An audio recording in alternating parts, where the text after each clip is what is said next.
माता से प्रेम नहीं है, मातृभाषा से प्रेम नहीं है, तो उस व्यक्ति के अस्तित्व का कोई मतलब ही नहीं है। मां से प्रेम हो सकता है, और यदि मां से प्रेम है तो मातृभाषा से भी प्रेम होना चाहिए, और यदि मातृभाषा से प्रेम है तो मातृभूमि से भी प्रेम होना चाहिए, और ये सारे तीनों एक दूसरे के साथ जुड़े हुए हैं। कितनी भी हम अंग्रेजी है तो नकारात्मकता में भी आपको सकारात्मक चीजें दिखाई देंगी। यदि आपका देखने का नजरिया नकारात्मक है तो आपको सकारात्मक में भी नकारात्मक चीजें दिखाई देती। इसीलिए हम वो हैं जो हम सोचते हैं। यदि मैंने सोचा कि मैं निरीह हूं तो मैं निरीह हूं, और यदि मैंने सोचा कि नहीं मैं तो बलशाली हूं तो मैं बलशाली हूं, क्योंकि सोच तो मेरी है। आज मैं एक कहीं इंटरव्यू थोड़ा सा पढ़ रहा था, उसमें उसने कहा कि दो दोस्त थे, बहुत लड़ाई करते थे, और एक दोस्त का नाम था होप और फेथ, और दूसरे दोस्त का नाम था डार्कनेस और डिस्पेयर। तो कहा कि ये दोनों दोस्त खूब लड़ते थे, अब ये बताओ इन दोनों दोस्त में जीता कौन? फेथ या लाइट जीता, या डार्कनेस या डिस्पेयर ने जीता? तो उत्तर देने वाले ने कहा, उसका उत्तर मैं बाद में बताऊंगा, आप बताइए, होप और लाइट, डार्कनेस और डिस्पेयर, इसमें कौन जीतेगा? होप। आपको लगता है होप? नहीं। उत्तर यह है कि जिसको जितना आप फीड करोगे, खिलाओगे, वो जीतेगा।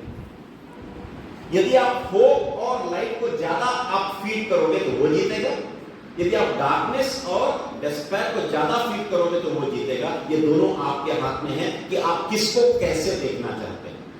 यदि आप होप और लाइट को ज्यादा दीजिए, उसको ऊंचा ले जाइए तो ये हारेगा, यदि इसको ऊंचा ले जाइएगा तो ये हारेगा। तो ये तो हमारे हाथ में, हम किसी के हाथ की कठपुतली नहीं है कि जो जैसा कह दे उस हिसाब से हम डोल जाए, नहीं, ये हमारा एटीट्यूड है। वो व्यक्ति पैदा ही नहीं हुआ है दुनिया में जिसके कारण मैं अपने आप को बदल दूं, कोई नहीं सकता, मैं बदल ही नहीं सकता। कोई अपने विचार मेरे ऊपर कैसे अधिरोपित कर सकता है? कर ही नहीं सकता। उसके बोलने से मैं हंसूंगा और उसके बोलने से मैं रोऊंगा, तो मेरे होने का मतलब क्या है?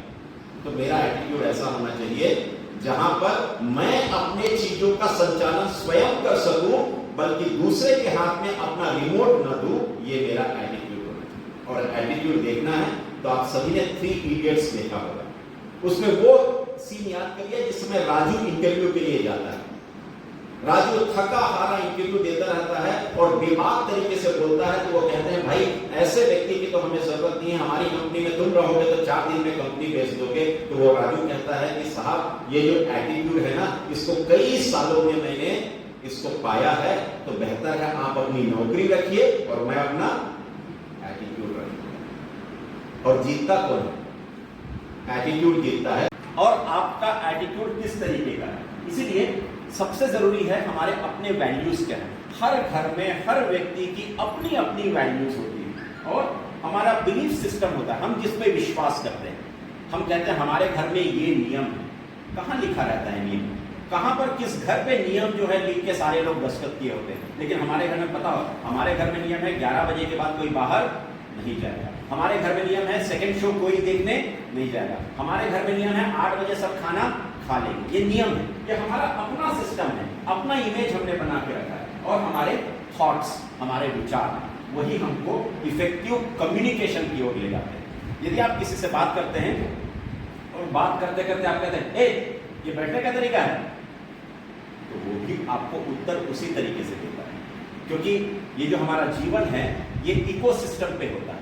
जैसे आप बोएंगे वैसा ही आप काटेंगे, जैसे आप बोलेंगे वैसा ही आप पाएंगे। मेरे एक मित्र थे, अंग्रेजी पढ़ा रहे थे स्कूल में, और उनके कोई दोस्त मिलने आए तो उन्होंने कहा ए तू ऐसा कर, ये पढ़ के रख, मैं आता हूँ अपने दोस्त से मिलकर। और जैसे ही वो दोस्त से मिल के आए तो बोले तुमने पढ़ लिया? हाँ, तू जो बोला था वो मैं पढ़ लिया, तू पूछ जो पूछना है। उनको अचानक से शॉक लगा, ऐसा हुआ क्यों? जब बैंक में गए तो उनको याद आया कि मैंने भी तो इसके साथ यही कहा था कि ए तू पढ़ के रख, मैं अपने दोस्त से मिल के आता हूँ। तो उसी तू तड़ाक में उसने भी जवाब दिया, तू बोला था ना पढ़ लिया, पूछ जो पूछना है। तो इसलिए हम आजकल बदल गए। हम आजकल दूसरे के बच्चों को भी, जो छोटे होते हैं उनको भी आपका नाम क्या है बेटा, ए तेरा नाम क्या है, ए तेरे को क्या मतलब, तो रिवर्स नहीं, ये इकोसिस्टम है। तो वो कम्युनिकेशन उसी तरीके से रिलैक्स करता है। इसीलिए न्यूटन का थर्ड लॉ ऑफ मोशन या न्यूटन के गति का तीसरा नियम बहुत महत्वपूर्ण है, जिसमें वो कहता है for every action there is equal and opposite reaction. प्रत्येक क्रिया के बराबर परंतु विपरीत प्रतिक्रिया होगी। आप ऐसे दीजिए उसी दिशा में नहीं बल्कि उसकी विपरीत दिशा में उतने ही तीव्रता के साथ वही चीजें वापस आएंगी। तो इसीलिए हमारा इफेक्टिव कम्युनिकेशन उस तरीके का होना चाहिए। और उसके बाद our values, belief, thoughts की तो बात किया था, what we say and do, हम जो करते हैं और जो हम कहते हैं और उसका रिजल्ट, ये पूरा मिला के एक पूरा का पूरा बनता है। इसीलिए जब हम कम्युनिकेशन की बात करते हैं, कम्युनिकेशन क्यों करते हैं? कई बार तो कम्युनिकेशन इंफॉर्मेशन के लिए करते हैं, कई बार लोगों को मोटिवेट करने के लिए करते हैं, जैसे आज का हो रहा है। कई बार तो हम किसी को धोखा देने के लिए भी करते हैं। कोई प्रोडक्ट बेचना होता है तो उससे बढ़िया कम्युनिकेशन तो कोई, तो जो करते हैं वो कम्युनिकेशन क्या होगा? स्टडीज कहती हैं कि 70% of the mistakes in the workplace are direct result of poor communication. ये झगड़ा झंझट क्यों होता है? एक फिल्म थी, उसमें गाना था, न तूने सिग्नल देखा न मैंने सिग्नल देखा, एक्सीडेंट हो गया रहा। तो ये जब हम कार चलाते रहते हैं, एक पुल में आते हैं तो हम इधर से पहले से लाइट ऑन कर देते हैं, उसको संकेत होता है कि मैं पहले आ रहा हूं तो तुम वहां रुक जाओ, तो ये संकेत है। तो ये मिसकम्युनिकेशन तब नहीं होता। मिसकम्युनिकेशन तब होता है जब हम दोनों ही लाइट जला के दोनों ही फिर जाते। तो इसीलिए जो वर्क प्लेस में हमारा कम्युनिकेशन है उसमें भी 70% मिस्टेक्स जो हैं वो पुअर कम्युनिकेशन के साथ होता है। झगड़े क्यों होते हैं? क्योंकि उसके द्वारा दिए गए इंडिकेशंस को हम नहीं समझ पाते और हमारे द्वारा दिए गए इंडिकेशंस को वो व्यक्ति समझ नहीं पाता है। और इसीलिए ये आपको दिखाई क्या दे रहा है? बताइए, आप लोग बताइए, आप ही लोग बताइए, पीछे इतने लोग बैठे हुए, बताइए आपको दिख क्या रहा है? कोई भी बताइए। आप बोल नहीं रहे हैं तो कम्युनिकेशन होगा नहीं, और कम्युनिकेशन वन वे होता नहीं। ये कोई दिवाली दशहरा का सीजन नहीं है जहां रायपुर में वन वे ट्रैफिक हो गया। दिख क्या रहा है? हाँ, पानी से भरा हुआ आधा गिलास। और किसी को कुछ लगा? और कुछ लग रहा है? पानी से भरा हुआ आधा गिलास। और किसी को खाली नहीं दिखाई दे रहा है? खाली दिख रहा है कि नहीं दिख रहा है? आधा गिलास खाली नहीं दिख रहा है? दिख रहा है ना? तो वो भी बोलिए ना, आधा खाली दिखाई दे रहा है। मुझसे पूछिए क्या दिखाई दे रहा है? मुझसे केवल यही दिखाई दे रहा है कि गिलास में पानी है। मुझे ना आधा दिखाई दे रहा है ना पूरा दिखाई दे रहा है। मुझे क्या दिखाई दे रहा है? पानी से भरा हुआ गिलास। ये मेरा परसेप्शन। तो आपने कहा आधा पानी से भरा हुआ गिलास, और मुझे क्या दिखाई दिया?